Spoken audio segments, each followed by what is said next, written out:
One of the reasons why I think storage is going to be a big focus for these utility computing services is that if you really believe James Hamilton numbers, the Amazons and the Googles and the Microsofts of the world dealing with petascale, 45,000 servers and shipping containers, these guys have efficiencies that we simply can't match, even with our 40,000 square foot corporate data centers.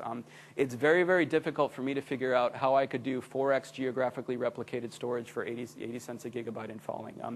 So I think one of the things that we're going to be able to do is, I don't care if it's coming from Microsoft, Amazon, could be Oracle now that they bought Sun. I suspect that there's going to be a big move of scientific data into the storage cloud simply because at the scale these guys operate at, they can offer efficiencies that we simply can't replicate at home. The only thing I had a little use case example here. I'll skip forward to if we could solve the data ingestion problem, one of the things that I see, taking next generation sequencing as an example, is that I see a lot of scientific data taking a one-way trip into the cloud. You've got your next-gen sequencer, you've got storage sitting next to it that's suitable for capturing it, doing the initial stage of data reduction, doing the initial stage of vendor analysis. Whether or not that vendor analysis is on your own cluster or it's running in ASICs or hardware that the vendor supplied, you're going to do your first pass analysis, you're going to look at your data, you're going to distill your data, you're going to keep it locally. At that point, I think it makes sense, especially if I can get storage for 80 cents a year, pushing that data into the cloud. And the reason why I think that's a one-way trip is that if I'm pushing terabytes or petabytes of volume of data into the cloud, I really don't want to take that back. And if I do take that back, it's going to be really obnoxious, and it's going to involve a lot of complicated either big, fast network pipes or people driving around with minivans full of USB disk drives. So what I think is going to actually happen is a one-way move of scientific data into the cloud, and it's going to stay in the cloud. And if you need to reanalyze that data, Illumina comes out with a new pipeline code or someone comes up with a new update, you spin up some cloud servers and you analyze the data in situ. And the data, the distilled data, the derived data that you're interested in, that's really, really tiny. That's the stuff that's going to come back down to the pipe. That's going to come back in through your firewall and come back into your enterprise. So the easiest way for me to say this is that if the providers solve the data ingest problem, I think there are petabyte volumes of scientific data that are going to make a mad dash to the cloud, and it's probably not going to leave the cloud. We're going to analyze it in situ, and we'll take the smaller derived results back home with us. Just so that you don't think I'm an absolute sort of Kool-Aid drinker when it comes to cloud computing, the McKinsey report has been getting in the IT press relatively recently. It's a fantastic read. It sort of tries to water down some of the cloud hype. And if you're interested in sort of a more sober view of what cloud means, what some of the costs are, and what the pros and cons are, particularly for small and medium enterprise, the McKinsey report is fantastic. And then finally, I'm a huge fan of James Hamilton blog. He's one of the few people out there blogging about really, really high efficiency, large scale data center operations, and his stuff is just fantastic. All right, so I'm getting near the end. Finally, I think I might actually finish either right on time or a few minutes later. So I tried to talk about stuff that I think is still very, very hyped, but I'm solving real world problems with it. That's the green IT. That's the utility computing. I think utility computing is going to be more and more of a focus of stuff as we go on.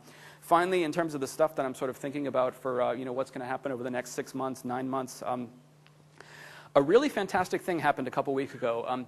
Google released a video showing their containerized data center that they built in 2004. 45,000 servers contained in X number of shipping containers on 2 levels. And one of the things that's interesting is that if Google is now talking about what they're doing in 2004, and in 2004 they were doing radical things with chilled water going into shipping containers, who knows what they're doing now in 2009. One of the biggest trends that I see, and one of the things that I'm really, really hoping for is that Amazon, Microsoft, and Google have been computing at such a scale for such a long time, but unfortunately the scale and the power was too much of a trade secret, and those best practices, those methodologies were locked up incredibly tight. I mean, no one gets into Amazon's data center, no one gets into Google's data center until they release that video.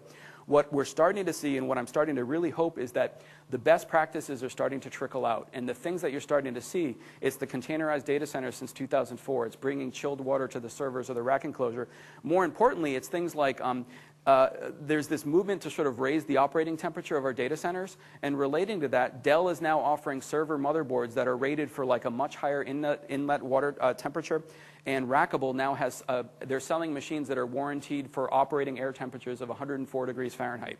And that is a direct result of some of the things that were forced upon them by the Googles, the Amazons, and the Microsofts of the world. One of the biggest, most hopeful trends that I see coming down the road in 2009 is the stuff that the big companies have been keeping secret and proprietary is start going to trickling out. You're going to see it in tier one vendors, you're going to see it in data centers, and you're just going to see it out and about in terms of things like free air cooling, efficiency, it's going to be, hopefully it will be, we will be able to learn from the lessons that the people who are spending billions of dollars a year on infrastructure are sort of developing and keeping secret internally. I've already talked over. This is the slide here. Dell is now offering servers warranted at 95 Fahrenheit input temperature, and Rackable has a rack that's rated for 104. These are direct results of big customers demanding that they build hardware and CPUs that are warranted for higher operating temperatures. And I forget the number, but every degree that you can raise the temperature of your data center has incredible bottom line effect on your budgets and your cost. James Hamilton blog, I've already talked about this, is sort of required reading for this.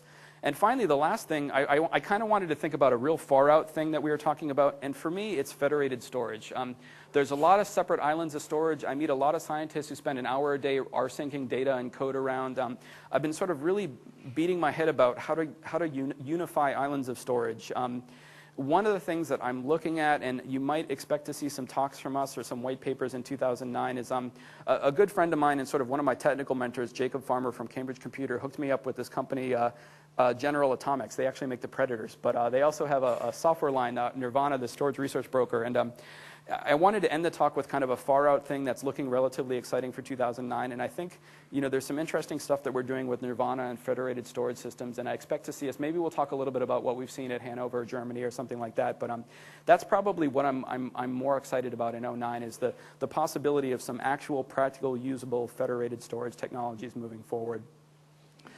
Basically, just to wrap it up, things that were hyped and are now sort of mainstream and sort of everyday consulting for me are virtualization and storage. Definitely still on the hype curve, and you have to be cynical and be very, very careful when you read the marketing materials, is green IT and utility computing. And finally, I think we're all going to benefit from what Google, Amazon, and Microsoft are now willing to talk about. And this federated storage stuff, I don't quite know if it's going to pan out. Look for us at Hanover next year, and we'll tell you how it works. That's it. I will be at booth 1. Actually, all of BioTeam's going to be at booth 113. So come on by and say hi. Slides will be up on blog. Sorry I went late. Thank you very much for your attention. I appreciate it.